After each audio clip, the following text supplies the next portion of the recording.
chemical properties of metals. This is the first video of class 10th made by Impact Classes.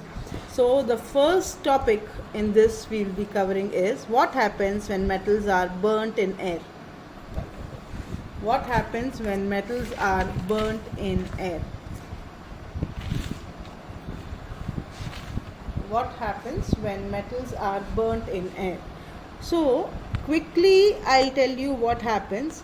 We have learned about combination reactions. We have learned about combination reactions in chapter number 1. And this is what will happen when metals are burnt in air. For example, magnesium reacts with oxygen when it is burnt in air to form magnesium oxide. If you balance it, then it is something like this. So what is happening when metals are burnt in air? Magnesium reacts with oxygen to form magnesium oxide. And magnesium oxide is what? It is white in color. Magnesium burn कैसे होता है? कौन से colour का flame आता है? White dazzling flame. White dazzling flame. So अब उसके बाद we know that almost all metals will combine with oxygen. क्या बनाने के लिए? Metal oxide. So metal बोलते रहो, कोई दिक्कत नहीं. Metals combine with oxygen to form what? Metal oxide. Metal oxides are dash in nature. Metal oxides are basic in nature. What are metal oxides? Metal oxides are basic in nature. तो अब copper का example देखते हैं. तो copper oxygen के साथ react करके एक ऑक्साइड बनाता है, कॉपर ऑक्साइड. कॉपर ऑक्साइड एक ब्लैक कलर का सॉलिड है. So copper reacts with oxygen to form copper oxide which is a black colour solid. तो सिंपल सा चीज़ है. आप किसी भी चीज़ को जलाओगे तो जनरली कलर क्या आएगा? ब्लैक. अगर उसका ऐश बन गया, बुरादा बन गया, तो कौन सा कलर का हो जाएगा? ग्रे जैसा हो जाएगा, ग्रेइश वाइट ऐसा कुछ हो जाएगा. एल्यूमिनियम रिएक्ट करेगा तो क्या बनाएगा? Aluminium oxide. ठीक है. Metal oxides are dash in nature, metal oxides are basic in nature. But कुछ मेटल ऑक्साइड्स जैसे aluminium oxide Al2O3, zinc oxide, ये दोनों कैरेक्टरिस्टिक्स शो करते हैं. ये एसिडिक ऑक्साइड्स भी होते हैं और बेसिक ऑक्साइड्स भी होते हैं. तो ऐसे ऑक्साइड्स जो दोनों कैरेक्टरिस्टिक्स शो करता है उसको बोलते हैं एम्फोट्रिक ऑक्साइड्स.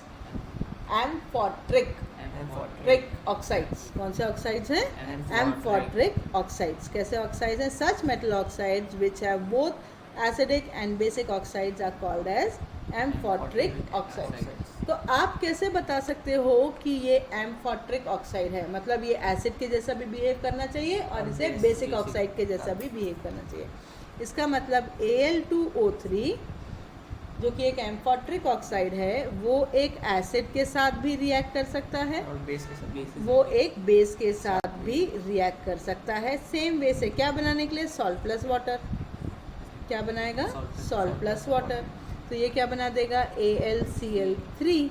यहाँ पे क्या बनाएगा? NaAlO2. ये यहाँ पे थोड़ा सा डिफरेंट हो गया. यहाँ पे तो समझ में आ गया, डिस्प्लेसमेंट रिएक्शन हो गया कि A D के साथ जुड़ गया और बाकी वाटर बन के बाहर. तो यहाँ पे क्या हुआ? यहाँ पर एडिशन हुआ. सोडियम के साथ AlO2 जुड़ गया. क्या जुड़ा? AlO2. तो इसका नाम क्या पड़ा? Sodium aluminate. किसी भी नाम के आगे 8 आने का मतलब होता है कि उसमें ऑक्सीजन है. 8 भी आएगा, 8 भी आएगा तो उसके आगे ऑक्सीजन है. तो सोडियम एल्यूमिनियम ऑक्सीजन है तो एल्यूमिनेट. क्या हो जाएगा? एल्यूमिनेट. तो इसका नाम क्या है? Sodium aluminate. ठीक है. मेटल ऑक्साइड्स क्या पानी में सॉल्युबल होते हैं? ये एक इम्पॉर्टेंट क्वेश्चन है. क्या मेटल ऑक्साइड्स पानी में सॉल्युबल होते हैं? तो metal oxides generally are insoluble in water. ठीक है. Metal oxides are generally insoluble in water, but जो हाईली रिएक्टिव मेटल्स हैं उनके ऑक्साइड्स, जैसे sodium oxide, potassium oxide, magnesium oxide भी डिज़ोल्व होता है मैग्नीशियम हाइड्रोक्साइड बनाने के लिए। सो ये जो कुछ मेटल्स हैं जिनके ऑक्साइड्स पानी में डिज़ोल्व होते हैं, ठीक है। Generally metal oxides are insoluble in water. सिर्फ कौन से एलिमेंट्स रिएक्ट करते हैं? मैग्नीशियम, सोडियम एंड पोटेशियम, ठीक है। सो सोडियम और पोटेशियम ऑक्सीजन के साथ इतना तेज़ी से रिएक्ट करते हैं कि आग पकड़ लेता है। इसीलिए इनको किसके अंदर में रखते हैं? केरोसिन के अंदर में रखते हैं, सो दैट ये क्या ना पकड़ पाए, फ्लेम एंड करोडोस, ठीक। मैग्नीशियम जो है, एल्यूमिनियम, जिंक, इनके ऊपर एक लेयर आ जाती है। बेसिकली ये सारे कैसे हैं, ये एक ये रॉड है, मान लो किसका, आयरन का, ये एक रॉड है आयरन का या कॉपर का। जैसे ही आप इसको ऑक्सीजन के साथ रिएक्ट कराते हो तो इसके ऊपर एक लेयर डिपॉजिट हो जाता है। क्या डिपॉजिट हो जाता है? इसके ऊपर एक layer of oxide. Basically layer of oxide का काम क्या है? इसको बचा के रखना। पर जब आप कुछ ज़्यादा ही इसको एक्सपोज करते हो तो ये टार्निश होने लगता है, यानी इसका कलर जो है वो चेंज होने लगता है। जैसे कॉपर के ऊपर एक ग्रीन कलर का डिपॉजिट आ जाता है। मैग्नीशियम, हाँ, काई जैसा कलर होता है, काई नहीं होता। जब पानी भर के रखे रहो हाँ, उसके अंदर में, सही बोले। फिर उसके बाद वैसे ही एल्यूमिनियम के बर्तन थोड़े से अपना लस्टर लूज़ करने लगते हैं। मैग्नीशियम भी अपना लस्टर जो है वो लूज़ करने लगता है। तो यहाँ से एक बात समझ में क्या आई कि हर मेटल ऑक्सीजन के साथ सेम रेट पर रिएक्ट नहीं करता। कुछ तो बहुत जल्दी करते हैं, जैसे सोडियम पोटेशियम तुरंत रिएक्ट करता है। उसके बाद क्या आता है? एल्यूमिनियम, मैग्नीशियम, वो भी रिएक्ट करते हैं, बट ऑर्डिनरी टेम्परेचर पे उनके ऊपर क्या बन जाता है? एक लेयर ऑफ ऑक्साइड। तो इनको फर्दर ऑक्सीडेशन से क्या करता है? प्रिवेंट करता है। ऑक्सीजन के बुलबुले नहीं, उसके ऊपर एक लेयर बन जाता है। जैसे सिल्वर के ऊपर जब ऑक्साइड का डिपोजिशन हो जाता है तो थोड़ा काला पड़ने लगता है चांदी। तो उसके क्या करो? Toothbrush, metallic oxides are basic in nature, तो थोड़ा सा किसी एसिड में उसको कर दो, वो न्यूट्रल हो जाएगा। नींबू घस दो उसमें, इमली के पानी में डाल दो, तो आपका चांदी साफ हो जाएगा। Metallic oxides are basic in nature, इसीलिए कॉपर, तांबा, इन सबको साफ करने के लिए आपको इमली, नींबू, ये सारा चीज़ लगता है ताकि वो और अच्छे से साफ हो जाए। आया समझ? तो अब उसके बाद क्या होता है कि कुछ जो मेटल्स हैं, जैसे कॉपर, वो बर्न नहीं होता, बट उसके ऊपर कालिक जम जाती बर्तन के ऊपर। एल्यूमिनियम भी गुड कंडक्टर ऑफ हीट है, आप उसको बहुत ज़्यादा गर्म करोगे तो उसके ऊपर क्या बन जाएगा? एक कालिक। तो सिल्वर और ऑक्सीजन दो ऐसे मेटल्स हैं जो किसी के साथ रिएक्ट नहीं करते। Oxygen, gold, silver, gold, platinum inert metals हैं, वो किसी के साथ रिएक्ट नहीं करते। आया समझ में? सो अ क्विक रीकैप, जो हमने पढ़ा वो क्या पढ़ा हमने? क्या पढ़ा? फटाफट बताते जाओ। metals react with oxygen to form metal oxides. metal oxides are basic in nature.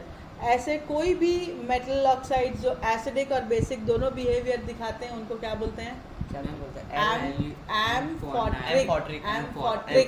क्या बोलते हैं? Amphoteric oxide. कौन से ऑक्साइड्स हैं? Amphoteric oxides. एग्जाम्पल क्या था? एल्यूमिनियम ऑक्साइड और जिंक ऑक्साइड। सो सोडियम और पोटेशियम कैसे रिएक्ट करते हैं ऑक्सीजन के साथ? एकदम तेज, बहुत तेज रिएक्ट विगरसली रिएक्ट करते हैं, और वो जल्दी से क्या करते हैं? आग पकड़ लेते हैं। इसीलिए उसको किसके अंदर में रखते हैं? केरोसिन। तो हर मेटल क्या ऑक्सीजन के साथ सेम रेट पे रिएक्ट करता है? नहीं। सबसे तेजी में कौन करता है? सोडियम और पोटेशियम। उसके बाद एल्यूमिनियम, मैग्नीशियम, एल्यूमिनियम, ये सारे करते हैं। कौन नहीं करता? गोल्ड और सिल्वर। ठीक है। तो लेयर ऑफ ऑक्साइड क्यों बनता है? Deposition of oxygen. उसको वो क्या करता है? प्रोटेक्ट करने के लिए रहता है। आया? तो अब एक नया प्रोसेस सीखेंगे, एनोडाइजिंग। ये एकदम ब्रांड न्यू टॉपिक है। ये ऐसे दिया हुआ है ब्लॉक्स में, ऐसे दिए हुए कोई भी ब्लॉक्स जो हैं ये केस स्टडी बनते हैं, केस स्टडी बनते हैं। इससे आपको प्रैक्टिकल बेस्ड क्वेश्चंस निकलते हैं। अब समझने की कोशिश करते हैं कि ये है क्या। एनोडाइजिंग, एनोड का मतलब आप पढ़े हो पॉजिटिव, एनोड का मतलब पॉजिटिव चार्ज, कैथोड यानी नेगेटिव, किसका आप बैटरी में पढ़े हुए। अब ये है एनोडाइजिंग। एनोडाइजिंग का मतलब क्या होता है, ये बैटरी से इसका कोई लेना देना नहीं है। एनोडाइजिंग का मतलब एक थिक लेयर ऑफ ऑक्साइड चढ़ाना। क्या करना, एक थिक लेयर ऑफ ऑक्साइड को मेटल के ऊपर चढ़ाना। Thick oxide layer of aluminium. अभी फिलहाल हम एल्यूमिनियम के लिए कर रहे हैं। तो एनोडाइजिंग क्या है, forming a thick oxide layer of aluminium. ठीक है, क्या बनाना, thick layer of oxide of aluminium.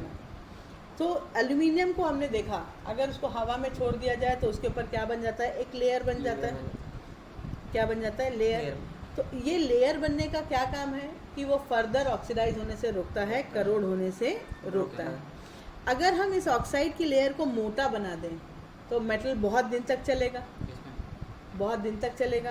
तो अब इसको देखते हैं कि क्या किया जाए। एक बीकर लेते हैं, ठीक है, एक बीकर लेते हैं, इसके अंदर सल्फ्यूरिक एसिड डालते हैं। क्या करते हैं, इसके अंदर पानी लेते हैं, पानी के अंदर में क्या डालें, सल्फ्यूरिक एसिड। तो बीकर के अंदर में क्या है, वाटर प्लस H2SO4, और इसमें 2 इलेक्ट्रोड्स को डिप करते हैं, 2 इलेक्ट्रोड्स को डिप करते हैं। जो क्लीन एल्यूमिनियम आर्टिकल है, ठीक है, जो क्लीन एल्यूमिनियम आर्टिकल है उसको हम एनोड बनाते हैं, यानी पॉजिटिव। तो एनोड में क्या रहता है, क्लीन एल्यूमिनियम आर्टिकल यानी प्योर वाला, ठीक है। और इसको हम क्या करते हैं, इलेक्ट्रोलाइज करते हैं।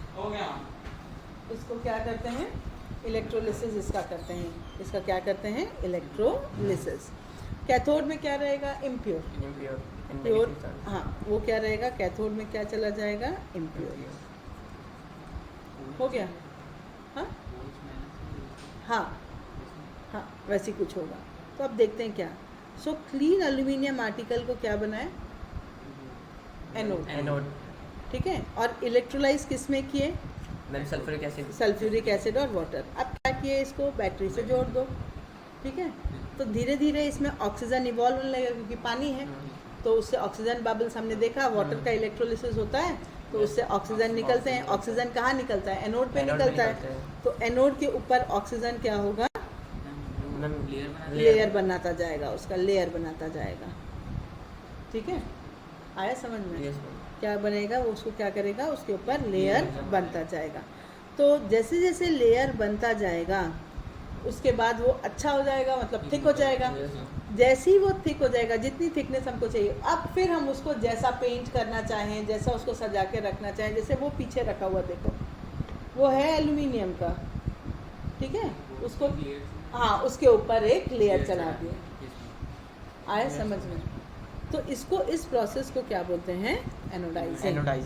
आया समझ में। So what is anodising, anodising is a process of forming thick oxide of aluminium.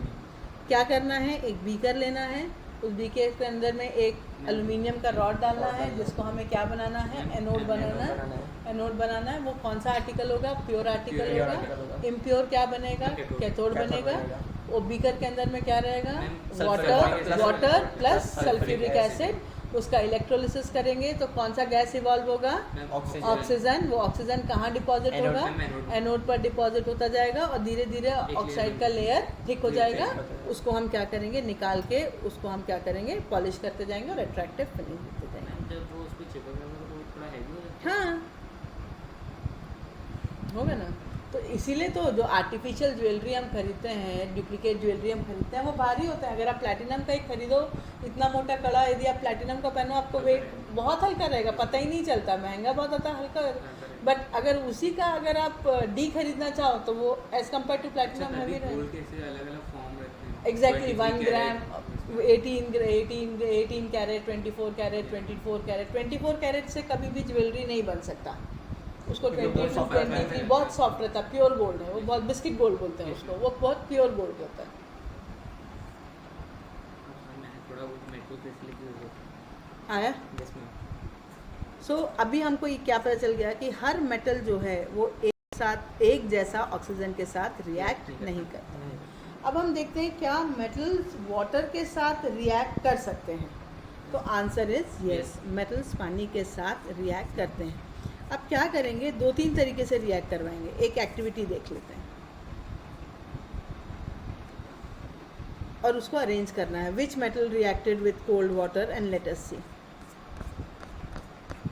ये हमारी एक्टिविटी, एक्शन ऑफ स्टीम।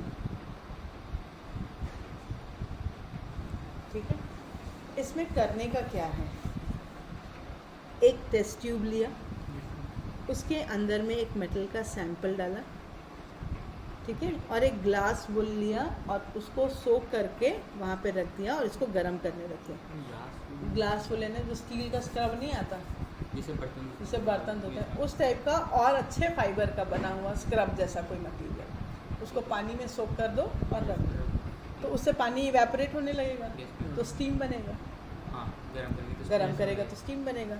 अब ये स्टीम मेटल के साथ रिएक्ट करता है, ठीक है, अब ये स्टीम जो है वो मेटल के साथ रिएक्ट करता है। अब मेटल के साथ स्टीम रिएक्ट कर रहा है, तो अब यदि ध्यान से देखोगे तो ये गरम हुआ, उसके बाद ये कहाँ, इस टेस्ट ट्यूब से होता हुआ कुछ हमको बबल्स दिख रहे हैं। तो अगर बबल दिखा इसका मतलब कुछ ना कुछ गैस इवॉल्व हो रहा है। तो अब कौन सा गैस इवॉल्व हो सकता है उसको अपन देख लेते हैं। सो मेटल्स जो है वो वाटर के साथ कैसे रिएक्ट करते हैं वो समझ लेते हैं। तो मेटल्स जो हैं वो वाटर के साथ रिएक्ट करते हैं, क्या बनाने के लिए, मेटल ऑक्सीजन के साथ जुड़ जाता है मेटल ऑक्साइड बनाने के लिए, और हाइड्रोजन गैस को रिलीज कर देता है। तो ठीक है, मेटल जब वाटर के साथ रिएक्ट करता है तो क्या बनाता है, मेटल ऑक्साइड बनाता है और हाइड्रोजन गैस को रिलीज कर देता है। तो ये जो हाइड्रोजन गैस है इसका कैरेक्टरिस्टिक टेस्ट हम किए हैं, pop sound, it burns with a pop sound, ठीक है। So metals react with water to form what, metal oxide, hydrogen gas is release. अब यहाँ पे एक सबसे बड़ा क्वेश्चन आता है, क्या हर मेटल वाटर के साथ उतनी ही तेजी से रिएक्ट करता है, और वाटर के कितने फॉर्म हो सकते हैं, एक हो सकता है आइस, एक हो सकता है वाटर एट रूम टेम्परेचर, एक हो सकता है स्टीम। तो आइस हम यूज़ नहीं करेंगे, ठंडा पानी यूज करेंगे। तो इसका मतलब कुछ मेटल्स ठंडे पानी के साथ कोल्ड वाटर के साथ रिएक्ट करेंगे, कुछ मेटल्स स्टीम के साथ रिएक्ट करेंगे, कुछ वाटर नॉर्मल टेम्परेचर पर रिएक्ट करेंगे। तो क्या हर कोई मेटल कर सकता है क्या? सबसे रिएक्टिव मेटल कौन सबसे ज़्यादा आग पकड़ रहा था?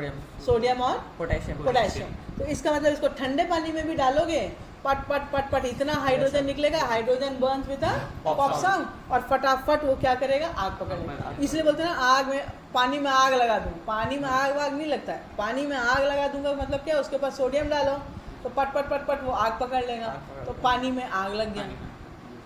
आया समझ में आया? बोलते हैं ना पानी में आग लगा दूंगा तो पानी, तो ये कैसा रिएक्शन है? Exothermic reaction. कैसा रिएक्शन है? Exothermic reaction. सो ये क्या बनाता है? Lot of heat energy is release. Calcium भी रिएक्ट करता है, बट इतना ज़्यादा वॉयलेंट नहीं है कि उससे क्या पकड़ जाए, आग पकड़ जाए। वो भी ठंडे पानी के साथ रिएक्ट करता है। अब बताओ, अगर तुम्हारे के अंदर खूब सारी हवा भर दी जाए, हाँ जैसे बलून के अंदर खूब सारी हवा भरते तो बलून क्या होता है, उड़ता है। अब वैसे ही बताओ, एकदम हल्का सा एक मेटल है, उसके अंदर में हाइड्रोजन भर जा रहा है, वो हल्का होकर फ्लोट करने लगेगा, लकड़ी की तरह फ्लोट करने लगेगा, क्योंकि हाइड्रोजन क्या बना देगा उससे, बबल्स बना देगा उसका। तो वैसे ही होता है, कैल्शियम जो है वो फ्लोट करने लगता है। क्यों फ्लोट करने लगता है? क्योंकि वो किसके अंदर चला गया है, हाइड्रोजन बबल्स हैं, तो वो उसको कहाँ ले आते हैं, सरफेस पर ले आते हैं। फिर कैल्शियम के बाद हम देखते हैं मैग्नीशियम। मैग्नीशियम थोड़ा सा ढीठ हो जाता है, वो ठंडे पानी से रिएक्ट नहीं करेगा, तो इसको थोड़ा गर्म पानी करते हैं, उसके बाद स्टीम से करवाएंगे। ठंडे पानी से करा लिया, अब गर्म पानी से कराते हैं। तो मैग्नीशियम जो है वो कोल्ड वाटर के साथ रिएक्ट नहीं करता, बट मैग्नीशियम जो है वो हॉट वाटर के साथ रिएक्ट करता है। उस पे ऑक्सीजन पे क्लियर चल जाएगा, मैग्नीशियम पे क्लियर चल जाएगा। नहीं, मैग्नीशियम हाइड्रोक्साइड बना देगा और हाइड्रोजन को रिलीज कर देगा। बैलेंस नहीं किया है, आप लोग बैलेंस कर लेना। मैग्नीशियम हाइड्रो, हाँ, तो ये 2H2O लगा दोगे तो बैलेंस हो जाएगा, ठीक है। तो मैग्नीशियम हाइड्रोक्साइड बनाता है और हाइड्रोजन को क्या करता है, इवॉल्व कर देता है, ठीक है। अब फिर से मैग्नीशियम क्या कर रहा है, गर्म पानी से रिएक्ट कर रहा है, ये भी हाइड्रोजन फिर से है, तो हाइड्रोजन क्या करेगा, उसको ऊपर उसको बबल से फ्लोट करने लगेगा। सो एल्यूमिनियम, आयरन, जिंक ना तो ये ठंडे पानी से रिएक्ट करेंगे, ना ही ये गर्म पानी से रिएक्ट कराएंगे। किससे रिएक्ट करेंगे, स्टीम से रिएक्ट बनाएंगे, वही ऑक्साइड और हाइड्रोजन गैस को रिएक्ट। कौन नहीं करेगा, सबसे ज़्यादा हीट कौन होगा जो पानी से रिएक्ट ही नहीं करेगा, कॉपर, फिर सिल्वर, गोल्ड नहीं करेंगे। इसीलिए हम नहाते समय भी गोल्ड पहने रहते हैं, ना तो उसका कलर जाता है ना ये। बट अगर आप बेंटेक्स का ज्वेलरी पहने हो या ऐसी कोई ज्वेलरी जो आर्टिफिशियल है, तो उसमें लिखा रहता है जितना आप पानी से बचाओगे उसकी लाइफ उतनी ज़्यादा होगी। इसीलिए हम रात में कॉपर के वेसल में पानी रख देते हैं और सुबह पीते हैं उसको। क्यों? क्योंकि पानी से कॉपर रिएक्ट नहीं करता, सिर्फ उसके कुछ अच्छी क्वालिटीज़ उस पानी में आ जाती हैं। इसलिए मैम तांबे का उसमें होना चाहिए। इसीलिए एक्वागार्ड भी अब आने लगा कॉपर के गुणों वाला। सो अब फटाफट इस टॉपिक, ये आया इतना समझ अच्छे से? चलो आगे बढ़ा जाए। Now what happens when metals react with acids?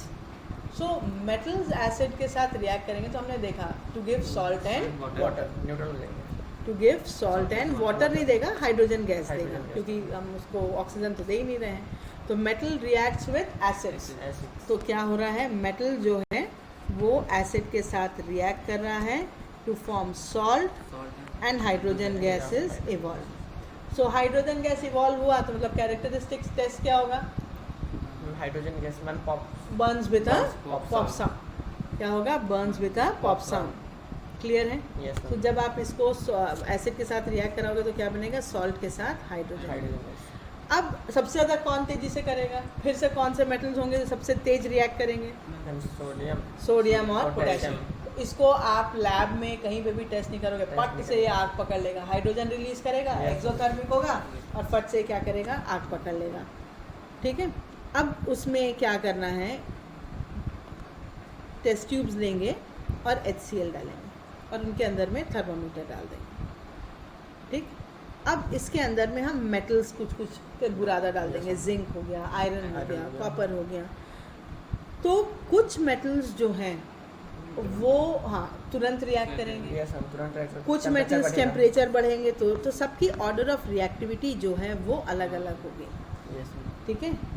Hydrogen की एक्टिविटी अलग अलग होगी। इसका क्या मतलब हुआ कि हर एसिड के साथ हर मेटल रिएक्ट नहीं करता। कंसेप्ट समझ में आया? हर एसिड के साथ हर मेटल रिएक्ट नहीं करता। सो नाइट्रिक एसिड एक ऐसा एसिड है जिसके साथ ऑक्साइड, ये very very important point, hydrogen gas is not evolved when metal reacts with nitric acid. Very very important, NTSC का शॉर्ट क्वेश्चन है ये, पक्का आता है इस पॉइंट से कि हाइड्रोजन गैस इवॉल्व नहीं होता जब आप इसको नाइट्रिक एसिड से रिएक्ट करते हैं। हाँ, MCQs में। तो नाइट्रिक एसिड कैसा, नाइट्रिक एसिड एक स्ट्रॉन्ग ऑक्सीडाइजिंग एजेंट है, तो ये क्या रिलीज कर सकता है, ऑक्सीजन रिलीज कर सकता है। अब हाइड्रोजन प्रोड्यूस होगा, हाँ। ये ऑक्सीजन के साथ रिएक्ट करके क्या बना देगा, हाइड्रोजन ऑक्सीजन के साथ water. Very good. Hydrogen oxygen के साथ रिएक्ट करके क्या बना देगा, वाटर बना देगा। इसीलिए नाइट्रिक एसिड के साथ हाइड्रोजन प्रोड्यूस नहीं होता, क्योंकि वो एक बहुत स्ट्रॉन्ग ऑक्सीडाइजिंग एजेंट है। जो हाइड्रोजन मेटल प्रोड्यूस करेगा उसको क्या बना देगा, वाटर, पानी। इसीलिए बोलते हैं उम्मीदों पर पानी फेर देना। पागल थोड़ी है जो कहावतें बनाए हैं, ये सब केमिस्ट्री उठा उठा के कहावतें बनाए हैं। पानी में आग लगा दूंगा, ठीक है, काट दूंगा। सोडियम और पोटेशियम थोड़ी है कि काट देगा, नहीं है, ठीक है। ढीठ है तो मेटल्स तो ढीठ होते हैं, रिजिड होते हैं मेटल्स, बहुत ढीठ है, चिकना घड़ा है, कितना भी पानी डालो फर्क नहीं पड़ता। तो कई मेटल्स हैं जो पानी से रिएक्ट नहीं करते। रिएक्ट नहीं करते। आया? यस तो उस तरीके से ये अब ये क्या करता है, ये वाटर और खुद क्या हो जाता है, उसने क्या किया, ऑक्सीडाइजिंग एजेंट है। जो ऑक्सीडाइजिंग एजेंट होता है वो खुद डैश होता है, वो खुद रिड्यूस होता है। जो ऑक्सीडाइजिंग एजेंट होता है वो खुद रिड्यूस होता है। सो कोई भी मेटल HNO3 के साथ रिएक्ट नहीं करता जनरली। क्यों? HNO3 क्या है? Nitric acid. नाइट्रिक एसिड क्या है? खुद एक ऑक्सीडाइजिंग स्ट्रॉन्ग ऑक्सीडाइजिंग एजेंट है। तो जो हाइड्रोजन प्रोड्यूस होगा उसको क्या करेगा? वाटर बना देगा, ऑक्सीडाइज करके वाटर बना देगा और खुद क्या हो जाएगा? रिड्यूस हो जाएगा। रिड्यूस हो जाएगा। खुद क्या हो जाएगा? रिड्यूस हो जाएगा। आया? यस बट मैग्नीशियम थोड़ा चतुर प्राणी है इनमें से। मैग्नीशियम और मैंगनीज, ठीक है, दो मेटल्स होते हैं, एक होता है मैग्नीशियम, एक होता है मैंगनीज। तो ये दोनों डाइल्यूट HNO3 के साथ रिएक्ट करते हैं। इन दोनों के अलावा और कोई भी मेटल नाइट्रिक एसिड के साथ रिएक्ट नहीं करता। ठीक है, कोई भी रिएक्ट नहीं करता। आया? सबसे जल्दी बबल्स कौन बनाएगा? सोडियम पोटेशियम यूज नहीं करना है क्योंकि वो हाईली रिएक्टिव है। उसके बाद कौन आता है? मैग्नीशियम। उसके बाद कौन आता है? मैग्नीशियम। तो मैग्नीशियम क्या करेगा?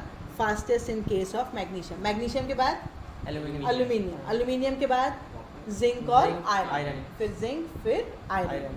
सो इस तरीके से तो क्या होगा? Reactivity decrease. सबसे ज़्यादा कौन है? मैग्नीशियम, फिर एल्यूमिनियम, फिर जिंक, फिर आयरन। सो आयरन थोड़ा सा डीट है, बहुत जल्दी किसी के साथ वो रिएक्ट नहीं करता। ठीक है, बेसिकली रिएक्शन कैसे होगा? एक्सोथर्मिक ही होगा। कॉपर के साथ कोई भी बबल्स नहीं निकलेंगे, इसीलिए हम कॉपर। अच्छा बताओ, कॉपर के यूटेंसिल में तुम दही जमा सकते हो? जमाना चाहिए? नहीं, क्योंकि कॉपर एसिड के साथ रिएक्ट करेगा। ठीक है, कॉपर एसिड के साथ रिएक्ट नहीं करेगा। तो कॉपर किसके साथ रिएक्ट नहीं करता? HCl के साथ रिएक्ट नहीं करता। बाकी किसी एसिड के साथ वो करता है, बट HCl के साथ वो रिएक्ट नहीं करता। आया? अब बताओ, अभी तो हमने ये बोल दिया कि ये सोना हो गया, चांदी हो गया, किसी के साथ तो रिएक्ट नहीं करता। पर हम सोना क्लीन करवाने जाते हैं। कई बोलते हैं ना, सोना पिघला दिया। अरे मेरा सोना साफ़ करवाने के पहले भारी भारी लगता था, साफ़ कराने के बाद कम हुआ। तो ये जो घर के बाहर साफ़ करने आते हैं, जो हम साफ़ कराने जाते हैं, कभी आप सुनार के दुकान में जाओगे तो सामने में एक आदमी बैठा था जिसके यहाँ से धुआं निकलता रहता थोड़ा, चमकाने वाला बैठा रहता है। आप बोलोगे पायल चमका दो, नाक का चमका दो, सोना चांदी, हाथ पैर पायल वायल कुछ भी दोगे तो चमका के दे दो। ठीक है, लेता कितना है? 20 रुपया, 20 रुपया, 30 रुपया ऐसा लेता। आपने बोला वाह 20-30 रुपये में क्लीन हो गया। बट क्या वो क्लीन हो रहा है? क्या उसको फ़ायदा हो रहा है, नुकसान हो रहा है, वो देखना। अगर आप HNO3 और HCl को मिला दो, ठीक है, HCl कौन कौन से दो एसिड मिलाना है? HCl और HNO3। किसको किसको मिलाना है? HCl और HNO3, और दोनों कॉन्सेंट्रेटेड। किसको मिलाना है? कॉन्सेंट्रेटेड HCl और कॉन्सेंट्रेटेड नाइट्रिक एसिड। 3 HCl और 1 नाइट्रिक एसिड। ठीक है, किस रेशियो में मिलाना है? 3:1। 3 HCl और 1, मतलब 3 कप HCl और 1 कप HNO3। ये कहलाता है एक्वा रिजिया। क्या कहलाता है? Aqua regia. इसके अंदर सोना डालोगे, सोना गल जाएगा, सोना गल जाएगा। अब वो दिन में मान लो सब नहीं करते होंगे, पर जिसको कांटा मारना होता होगा तो वैसे ही करेगा। तो क्या करता होगा? सोना साफ कर रहा है, इतना सा सोना, तो दिन में से थोड़ा करके सोना डिपॉजिट होता गया। तो डिपॉजिट होता गया तो उसके पास मंथ एंड में 1 ग्राम सोना तो आएगा ही। 1 महीने में उसको कितना कमा लिया? 1 ग्राम सोना कितने का है जी? 20,000 रुपये मान लो, 10,000, 15,000, तो महीने का 15,000 तो वो आ गया। आया? सब नहीं करते हैं, कुछ ईमानदारी से करते हैं, कुछ ऐसा करते हैं। तो गोल्ड और सिल्वर किस में डिजॉल्व होते हैं? Aqua regia. प्लैटिनम भी एक्वा रिजिया में, सिल्वर नहीं, गोल्ड और प्लैटिनम। गोल्ड और प्लेटिनम Platinum. किस में डिजॉल्व होते हैं? Aqua regia aqua regia. एक्वारिजिया किसका मिक्सचर है? HCl HCl और HNO3। HNO3 HCl और HNO3 किस रेशियो में? 3:1 कौन 3? HCl 3 HCl 1 HNO3 HNO3 क्या कहलाता है ये? Aqua regia aqua regia. एक्वारिजिया में डालो तो गोल्ड और प्लेटिनम पिघल